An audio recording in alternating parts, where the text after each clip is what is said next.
Court నుండి నరసింహ వాళ్ళు కారులో వెళ్తూ ఉంటారు. ఇంతలో అక్కడ ఉన్న నరసింహ దీపాని చూసి, "అమ్మా నీ కోడలు దీపాలా ఉందే" అని చెప్పేసైతే అంటూ ఉంటాడు. ఆ మాటలు వినగానే అక్కడ ఉన్న వాళ్ళమ్మ అయితే, "అవునురా దీపానే" అని చెప్పేసైతే అంటూ ఉంటుంది. ఇంతలో అక్కడ ఉన్న నరసింహ అయితే, "ఇప్పుడు చూడు దానికి ఎలాంటి జలక్కిచ్చి వస్తాను" అని చెప్పేసైతే అంటూ ఉంటాడు. ఆ మాటలు వినగానే అక్కడ ఉన్న నరసింహ వాళ్ళమ్మ అయితే, "ఇప్పుడు ఎందుకురా దాన్ని ఊసు నీ మట్టుకు నువ్వు ఉండు" అని చెప్పేసైతే అంటూ ఉంటుంది. ఆ మాటలు వినగానే అక్కడ ఉన్న నరసింహ అయితే, "లేదు లేదు దానికి ఎలాగైనా బుద్ధి చెప్పే వస్తానని" చెప్పేసైతే కారు నుండి కిందకు దిగుతూ ఉంటాడు.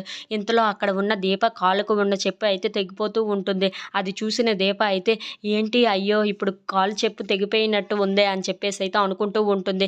కష్టాల్లో ఉన్న వాళ్ళకి కాళ్ళ చెప్పులు కూడా బుద్ధి చెప్తాయి అంటే ఏమో అనుకున్నాను. కానీ ఇప్పుడు చూడు నా కాలు చెప్పు కూడా తెగిపోయింది అని చెప్పేసైతే అనుకుంటూ బాధపడుతూ ఉంటుంది. ఇంతలో అక్కడ ఉన్న దీప అయితే, "ఈ చెప్పు మరింకా అవసరం లేదు కదా" అని చెప్పేసైతే ఆ చెప్పుని విసిరేస్తూ ఉంటుంది. ఇంతలో ఆ చెప్పు వెళ్ళి నరసింహకి అయితే తగులుతూ ఉంటుంది.